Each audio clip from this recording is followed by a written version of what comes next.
Our atmosphere has been the key to our circulation of gases, protection from the sun's ultraviolet rays, and even help sustain life, circulating the carbon dioxide and oxygen that plants and animals require to survive.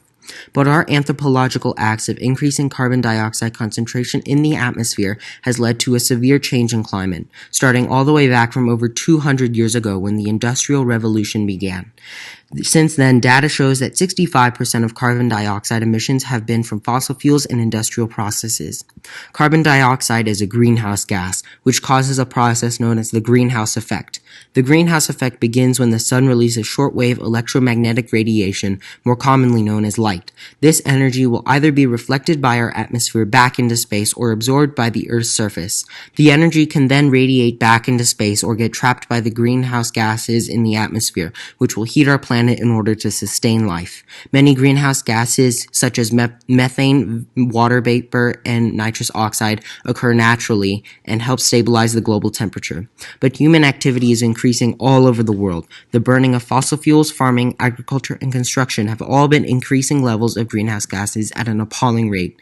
Today, the United States alone produces over 15 trillion tons in greenhouse gases emissions every year. In addition, total average temperature around the globe has increased by 1.4 degrees Fahrenheit. The 1 degree seems irrelevant. Global temperature is the average temperature over the entire planet, as opposed to just a single country. Global temperatures depend on the energy received by the sun and the energy radiated back into space, quantities of energy that fluctuate the temperature very little. Due to this, even just a 1 degree increase of global temperature is significant because it takes an extreme amount of heat to warm the planet by that much. In our planet's past, it took just a 1 to 2 degree drop in global temperature for an ice age to begin. Yet through all this research and evidence, there are some people that continue to believe that we are not at fault for the massive increase in CO2, and this is all just a myth. Some people have chosen to believe the warming of other planets, like Mars and Jupiter, have been the cause of climate change, or that intense increase of CO2 concentration helps plants and trees grow. Whatever the reason for denying the blunt truth of climate change, people have continued to be skeptical and discredit scientists.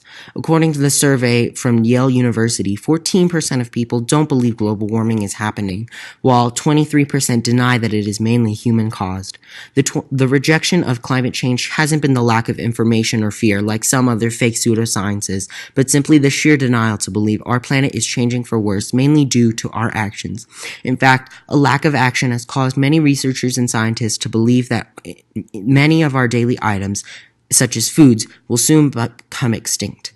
For example, coffee, one of the main necessities in many people's lives, is becoming an endangered crop that could become completely extinct as early as 2050 all the way up to 2100. Coffee is grown in a cool shaded area, making it susceptible to the effects of climate change, and nearly 60% of crops are considered endangered. Other foods that could face a near extinction are apples, chocolate, peanut butter, and rice. Our ignorance cannot be tolerated anymore. Carbon dioxide concentration has been higher than ever before, and global temperatures are projected to rise 6 degrees Fahrenheit. Some scientists are arguing that we are already in a global disaster. At the Arctic, ice has been melting at such a high rate that it may be ice-free in just a few years. Research papers and reports from the government websites and NASA predict that we only have about 12 years before the actions done to our atmosphere will be irreversible.